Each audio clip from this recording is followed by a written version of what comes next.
पूर्व प्रधानमंत्री अटल बिहारी वाजपेयी की पुण्यतिथि, राज्यपाल व सीएम सहित गणमान्य लोगों ने दी श्रद्धांजलि। प्रदेश के 2 विश्वविद्यालयों में कुलपति की नियुक्ति को लेकर सरकार और राजभवन आमने सामने।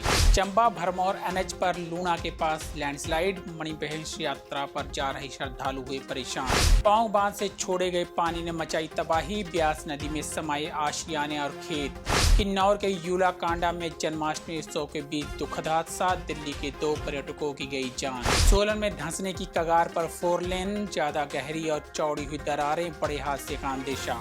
चंडीगढ़ मनाली एनएच पर मंडी के पनारसा तक जगह जगह भूस्खलन, यातायात बाधित। मैं हूँ HIV वायरस, नाम तो सुना ही होगा। मैं एक साथी से दूसरे साथी तक 4 मुख्य तरीके से पहुंच सकता हूँ।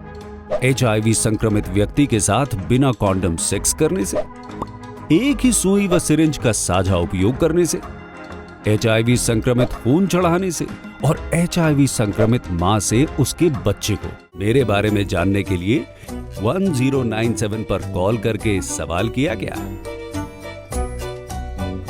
हिमाचल प्रदेश राज्य एड्स नियंत्रण समिति द्वारा जनहित में जारी। नमस्कार, पंजाब केसी टीवी देख रहे हैं आप। मैं मदन हाजिर हूं प्रदेश की बड़ी खबरों के साथ। चलिए डालिए नजर हिमाचल पर।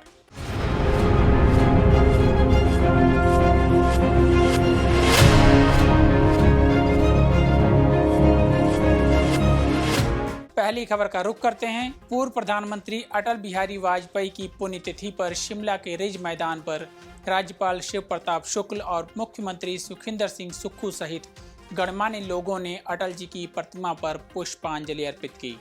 श्रद्धांजलि देने के बाद सीएम सुक्खू ने कहा कि अटल सौम्य थे, सरल थे और उत्कृष्ट वक्ता भी थे। विचारधारा भले ही अलग रही, लेकिन राष्ट्रीय हितों के प्रश्न पर वे सदा एकजुटता का उदाहरण रहे। राजीव गांधी के नेतृत्व वाली सरकार ने उन्हें संयुक्त राष्ट्र महासभा में भारत का प्रतिनिधित्व करने के लिए भेजा था। यह उस दौर की लोकतांत्रिक परिपक्वता और आपसी सम्मान का प्रतीक था। उन्होंने कहा कि वाजपेयी अपने विचारों की स्पष्टता के लिए जाने जाते थे और हिमाचल प्रदेश के साथ उनका विशेष लगाव था, क्योंकि कुल्लू जिले के पिणी में उनका एक घर था। वे हिमाचल की खूबसूरत वादियों में अक्सर आया करते थे। वहीं उप मुख्यमंत्री मुकेश अग्निहोत्री ने कहा कि पूरा देश आज अटल बिहारी वाजपेयी को याद कर रहा है। उन्होंने मूल्यों की राजनीति की, उन्हें एक उदार नेता माना जाता था। अन्य दलों के नेता भी उनका सम्मान करते थे। दलगत राजनीति से ऊपर उठकर आज हम सब उन्हें श्रद्धांजलि दे रहे हैं। पढ़ते हैं अगली खबर की ओर। चौधरी सरवण कुमार कृषि विश्वविद्यालय पालमपुर और डॉक्टर यशवंत सिंह परमार बागवानी एवं वानिकी विश्वविद्यालय नौणी में कुलपति की नियुक्ति को लेकर राज्य सरकार और राजभवन आमने सामने आ गए हैं। राज्यपाल शिव प्रताप शुक्ल ने शिमला के ऐतिहासिक रिज मैदान पर पूर्व प्रधानमंत्री और भारत रत्न अटल बिहारी वाजपेयी को उनकी पुण्यतिथि पर पुष्पांजलि अर्पित की। इस दौरान राज्यपाल ने पत्रकारों से अनौपचारिक बातचीत में कहा कि कृषि और बागवानी विश्वविद्यालय में कुलपति नियुक्ति को लेकर लिया गया उनका फैसला सही था। उन्होंने कहा कि विश्वविद्यालय के हित के लिए जो उन्होंने किया है वह सही था। उन्होंने कहा कि हाईकोर्ट की ओर से रोक लगाने पर कोई टिप्पणी नहीं की जा सकती। उन्होंने कहा कि वह इस बात को प्रदेश की जनता पर छोड़ते हैं कि दोनों विश्वविद्यालयों के लिए क्या सही है और क्या गलत है। वहीं इस मामले में मुख्यमंत्री सुखविंदर सिंह सुक्खू ने क्या कहा, सुनिए। देखिए, मैं गवर्नर साहब का बहुत सम्मान करता हूँ, संवैधानिक पद पर है, लेकिन विधानसभा ने उनके पास हॉर्टिकल्चर्स का और एग्रीकल्चर का संबंधित बिल को भेजा है। वो काफ़ी समय से उनके पास पड़ा है। अब उन्होंने ऑब्जेक्शन लगा के उसको वापस भेजा है और विधानसभा का सेशन था। दूसरी बात मैं एक स्पष्ट करना चाहता हूँ कि चांसलर की जो पावर है वो स्टेट लेजिस्लेटिव में दी है, और जब विधानसभा ने उन्हें चांसलर नियुक्त किया है तो जब गवर्नमेंट कोई डायरेक्टिव देती है तो उस पर अमल होना चाहिए। अब स्टेट लेजिस्लेटिव ने कहा कि जो भी यूनिवर्सिटीज़ होगी उसमें चांसलर गवर्नर साहब होंगे। वो संवैधानिक नहीं है और राज्य सरकार दी गई हुई शक्तियाँ हैं, तो उसमें चांसलर गवर्नर होंगे और वाइस चांसलर होंगे।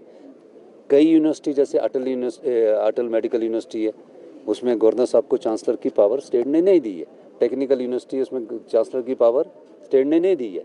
उत्तर भारत की प्रसिद्ध तीर्थ यात्राओं में से एक जिला चंबा की मणिमहेश यात्रा श्री कृष्ण जन्माष्टमी के पावन अवसर पर विधिवत रूप से शुरू हो चुकी है। इस यात्रा के साथ ही डल झील में छोटा शाही स्नान भी शुरू हो चुका है, जो भक्तों के लिए विशेष आध्यात्मिक महत्व रखता है। लाखों शिव भक्त इस पवित्र अवसर पर मणिमहेश की डल झील में डुबकी लगाने के लिए उत्साहित हैं। लेकिन यात्रा के पहले ही दिन चंबा भरमौर राष्ट्रीय राजमार्ग पर लूणा के पास हुए भारी भूस्खलन ने यात्रियों की राह में मुश्किलें खड़ी कर दी। दरअसल आज सुबह करीब 10 बजे लूणा के समीप पहाड़ी पर से एक बड़ा हिस्सा अचानक दरक गया। भारी मात्रा में मलबा और बड़े बड़े पत्थर सड़क पर आ गिरे, जिससे चंबा से भरमौर जाने वाला राष्ट्रीय राजमार्ग पूरी तरह से बंद हो गया। देखते ही देखते सड़क के दोनों ओर वाहनों की लंबी कतारें लग गई। हजारों श्रद्धालु जो मणिमहेश की पवित्र डल झील में स्नान के लिए जा रहे थे, जाम में फंस गए। वहीं स्थानीय प्रशासन ने तुरंत कार्रवाई शुरू की और जेसीबी मशीनों के साथ मलबा हटाने का काम शुरू कर दिया और कड़ी मशक्कत के बाद यातायात बहाल कर दिया गया। बता दें कि मणिमहेश यात्रा की शुरुआत के साथ ही बीती रात 11:50 से डल झील में छोटा शाही स्नान शुरू हो चुका है। यह स्नान आज रात 9:30 बजे तक चलेगा। जन्माष्टमी के इस शुभ मुहूर्त में 21 घंटे 45 मिनट की अवधि के दौरान हजारों श्रद्धालु डल झील में डुबकी लगाकर भगवान शिव की कृपा प्राप्त करने की कामना करेंगे। इस बार राधा अष्टमी के अवसर पर 31 अगस्त को बड़ा शाही स्नान होगा, जिसका इंतजार भी भक्तों को बेसब्री से है। मणिमहेश यात्रा 16 से 31 अगस्त तक चलेगी और इस दौरान लाखों की संख्या में श्रद्धालु इस पवित्र स्थल पर पहुंचेंगे। कांगड़ा जिले में पौंग बांध से छोड़े गए पानी ने मंड भोगरवा गांव के लोगों के लिए तबाही ला दी है। ब्यास नदी का जलस्तर अचानक बढ़ने से गांव की कई एकड़ उपजाऊ जमीन पानी की भेंट चढ़ गई है। वहीं लोगों के घर भी खतरे की जद में आ गए हैं। गांव में एक बहुमंजिला मकान अब ब्यास नदी में समाने की कगार पर है। हालांकि प्रशासन ने इसे पहले ही खाली करवा लिया था, लेकिन यह दृश्य ग्रामीणों के लिए दिल दहलाने वाला है। मंड भोगरवा गांव के निवासियों के लिए यह समय बेहद कष्टदायक है। ग्रामीणों का आरोप है कि अवैध खनन इस तबाही का मुख्य कारण है। उनके अनुसार ब्यास नदी के किनारे खनन माफियाओं ने अवैध रूप से पत्थरों की दीवार बना रखी है, जिसके कारण नदी का प्राकृतिक बहाव बिगड़ गया, जो अब खेतों और घरों की ओर आ रहा है। अगर समय रहते इस पर रोक लगाई जाती तो शायद आज यह दिन न देखना पड़ता।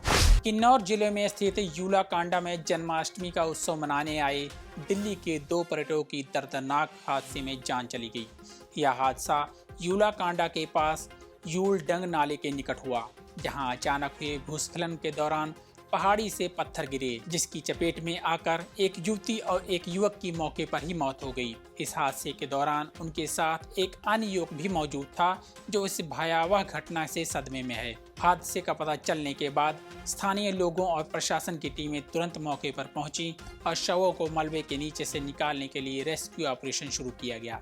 यह क्षेत्र अपनी प्राकृतिक सुंदरता और शांत वातावरण के लिए जाना जाता है, जहां जन्माष्टमी के अवसर पर पर्यटक और स्थानीय लोग उत्सव में हिस्सा लेने आते हैं। लेकिन इस बार उत्सव की खुशियां मातम में बदल गई।